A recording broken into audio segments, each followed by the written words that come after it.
तर मग या वर्षाच्या पाण्यानं काय म्हणजे तुम्हाला हे जाणवलं? या वर्षीच्या पाण्याने सगळं स्ट्रक्चरचं नासधूस झालं, म्हणजे तुम्ही बनवलेल्या कृत्रिम स्ट्रक्चरच्या नासधूस सगळी झाली, नासधूस झाली. पण शिवलिंगाला धक्का लागला नाही. शिवलिंगाला धक्का लागला नाही, शिवलिंग कुठं वाहिले नाही, हा. वाहून गेले नाही. हा.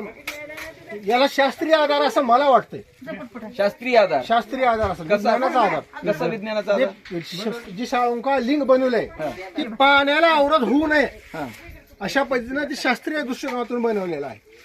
नाही, बनवलेला आहे हे बरं जरी असलं, शास्त्रीय दृष्टिकोनातून जरी बनवलेला असला ऐका तरी सर, त्याचं एक वजन आहे, त्याचं एक विशिष्ट वजन आहे, त्याचा एक विशिष्ट आकार आहे. तो आकार तुमच्या इतर ह्याच्यामध्ये लोखंड जेव्हा तुम्ही इथं बाजूला ठेवलेले पोल, टनाटनाचे पोल वाहून जाऊ शकतात, मग ह्याला काय शास्त्रीय आधार आहे? हा हा हा ही सांगतो तुम्हाला. विज्ञानाला काय सर, आधार? हीच तुम्हाला सांगायचं मला. आपण इथे यापेक्षा मोठे मोठे दगड वाहून गेले, इथून फरशी वाहून गेली, सगळं वाहून गेलं. हा. पण ती साळुंका अशा पद्धतीचं लिंग अशा पद्धतीचं बनवलंय की पाण्याला त्याला अवरोध होऊ नये. बनवण्याची वैज्ञानिक दृष्टिकोन किती मोठा होता अच्छा याचं प्रतीक होते आपल्याला. अच्छा. एवढंच नसून तर या गावाचा इसवी सनाच्या 7व्या शतकाशी संबंध आहे. 7व्या शतकाची 7व्या शतकाशी. इतिहास- या गावाचं मूळ नाव जळगाव नसून जलग्राम आहे. जलग्राम. जलग्राम. अच्छा. जलग्रामचा अपभ्रंश होऊन हा. जवळ हे नाव आहे. जवळगा नाव झालं. आणि तिचे साक्ष म्हणून आज गावात 4 ठिकाणी शिलालेख आहे. शिलालेख. त्या शिलालेखाचं काही वाचन झाले, काही शिलालेख वाचन झाले, काही अद्याप वाचन व्हायचं आहे. पण लातूरचे मोठे इतिहास संशोधक डॉक्टर सुग जोशी यांनी येऊन या ठिकाणी भेट दिली आहे, त्या शिलालेखाचं वाचन केले.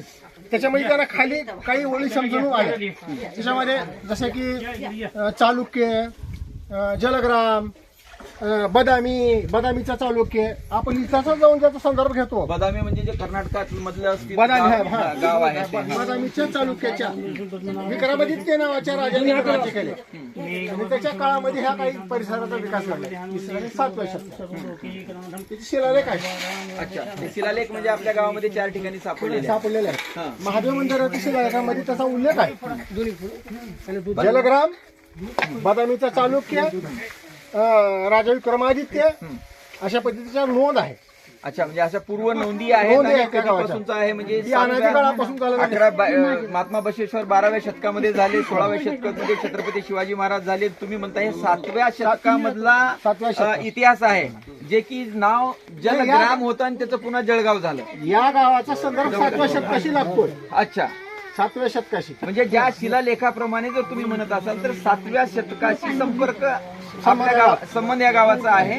जे जलग्राम नावाने होतं ते आज जवळगा झालं. अपभ्रंश होऊन जवळगा झाला. जवळगा झालं. तर मित्रांनो, अशी ह्या शिवलिंगाची एक विज्ञानाला चॅलेंज देणारी आणि एक वेगळा, इतर बरेच शिवलिंग आपण पाहिलेले आहेत. तर माझ्या माहितीप्रमाणे मी तर एवढंच म्हणेन, अमरनाथ जो बर्फामध्ये तयार राहतो काही दिवसापर्यंत तो टिकतो, तसंच ह्या शिवलिंगाला सुद्धा म्हणजे त्याच पद्धतीनंच बघावं असं माझी भावना तर ह्या पद्धतीची होते. कारण एवढे पाणी येऊन, एवढी जुनं ही आख्यायिका असून एवढं सगळं वाहून जातं, ह्याच्यावर ह्यांनी कृत्रिम तयार केलेलं पूर्ण वाहून जातं. आणि साहजिक आहे, आपण त्याला दगड जेव्हा म्हणू, रामलिंगेश्वरला जेव्हा आपण दगड म्हणू तर त्याचं वजन एवढं कमी असताना सुद्धा तो वाहून जात नाही. आणि परंपरागत 7व्या म्हणतात ते. छत्रपती शिवाजी महाराजांचा कार्यकाळ हा 16व्या शतकातला आहे, महात्मा बसवेश्वराचा हा 12व्या शतकातला, 11व्या-12व्या शतकातला आहे. त्याच्या अगोदरच्या कार्यकाळामध्ये सुद्धा म्हणजे 7व्या शतकामध्ये ह्याचा इतिहास आहे असं आपल्याला म्हणजे ऐकायला मिळतं. शिलालेख तशी इथं सापडलेले आहेत, शास्त्रज्ञ तशी येऊन गेलेले आहेत. तर मित्रांनो, तर ह्या शिवलिंगाचं महत्व आणि ह्या रामलिंगाचं महत्व खरोखरच एक अप्रतिम, विज्ञानाला चॅलेंज देणारं आणि इतर लोकांना जागृत करणारं, भावनिकाला भावनेतून एक वेगळं हे करणारं, सर्वसामान्याला ज्याला इतिहास माहिती असतो त्याला. आणि सगळ्यात मोठा या पंचकृषीतला सगळ्यात मोठा एकत्रित केला जाणारा प्रसाद इथंच केला जातो, जो की शेतकरी मिळून करतात. निसर्गाची पूजा करण्यासाठी, ग्रामदेवताची पूजा करण्यासाठी करुणाचा उपक्रम करतात. ग्रामदैवत हे एका गावाचं प्रत्येक ठिकाणी, पण ह्या पंचकृषीचं ग्रामदैवत, पंचकृषीतले सगळे मिळून या ठिकाणी येतात पूजेला. गावाचं ग्रामदैवत हे आहे. तीर्थक्षेत्राचं पंचक्रोशीतलं एक तीर्थक्षेत्रापेक्षा तर वेगळं महत्व असणारा आपला रामलिंगेश्वर म्हणता येईल आपल्याला. मी आत्ताच तुम्हाला थोड्या वेळापूर्वी उदाहरण दिलं की बाबा, त्र्यंबकेश्वराचं जरी असलं तर नैसर्गिक बाजूला डोंगर आहेत आणि ते पाझऱ्यामधून पाणी येत असावं हे एक नैसर्गिक वाटतं. पण ह्याला कुठलाही निसर्गाचा हे नसताना सुद्धा हा दगड हलत नाही. आणि काही म्हणणं असं आहे की जेव्हा जून सुरुवात होते, मृगाची जेव्हा सुरुवात होते, तर काय म्हणजे त्यावेळी काय केलं जातं? मृगाची सुरुवात होते तेव्हा कोणत्याही ठिकाणी रामलिंगाची एकच पिंड आहे महादेवाची, पण इथं 2 पिंड इथं शिखर शिंगणापूरला जे आहे ते या ठिकाणी आहे. हा मित्रांनो, सगळ्यात महत्वाचं जे हे आहे, प्रत्येक ठिकाणी आपण शिवलिंग पाहिलं असाल तर पिंड असते आणि सळुंका ज्याला आपण म्हणतो हा एकच भाग असतो आणि खाली पिंड असते. पण हे जे आहे रामाने, प्रभू रामचंद्राने 2 लिंग स्थापना केलेली अशी म्हणता येईल त्याला. म्हणजे इथंच फक्त आपल्याला 2 बघायला मिळतात इथंच, आणि ह्याच्यानंतर कुठं बघायला मिळतो? शिखर शिंगणापूर. शिखर शिंगणापूरमध्ये. हा, अगदी बरोबर. शिखर शिंगणापूरमध्ये आपण पिंडीवर 2 लिंग तुम्ही पाहिले असाल, तसेच 2 लिंग आपल्याला इथं मिळतात, बाकी दुसरीकडे कुठेही बघायला मिळत नाही. आणि ते परूचा प्रकार जो म्हणला जातो की तुम्ही दरवर्षी ते पाऊस पडण्या अगोदर दरवर्षी कोसावरून लोक त्या उदगीर, नळगीर, देगलूर, नांदेडचे लोक येतात तिथं.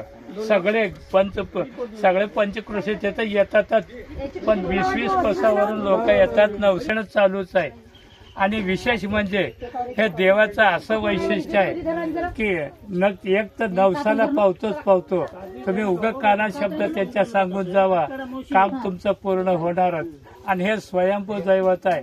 ह्याला जर धक्का लावलं तर हालतंय, आणि शर्यत घालून उचलायला तर उचलत नाही. मित्रांनो, हेच वैशिष्ट्य आहे, चमत्कार ज्याला म्हणतात. आपण म्हणतो ना, ते देव पावत नाही, देव हे होत नाही, दगडाच्या पाया पडल्यानंतर हे होत नाही, नवस पूर्ण होत नाही. ह्या सगळ्या ज्या गोष्टी आहेत, तर ह्याला सुद्धा चॅलेंज करणारं त्यांचं म्हणणं आहे की तुम्ही जर भावनेतून जर त्याच्या समोर जर प्रश्न मांडला तर तो 100% तो प्रश्न सोडवणारा तो शिवलिंग आहे, तो रामलिंगेश्वर आहे. आणि एवढा चमत्कारी अवतार असणारा शिवलिंग हा जवळगा तालुका देवणी, तसं मी म्हणेन की साकोळ आणि जवळगा.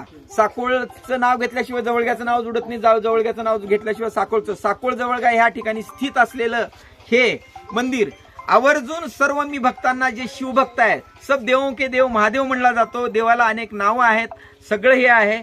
तर देवाचं खरंच दर्शन जर करायचं असेल, शिवलिंगाचं खरंच जर दर्शन करायचं असेल, तर शिखर शिंगणापूर महाराष्ट्रामध्ये 2 लिंग असलेला आणि त्याच्यानंतर बघण्यामध्ये असणारा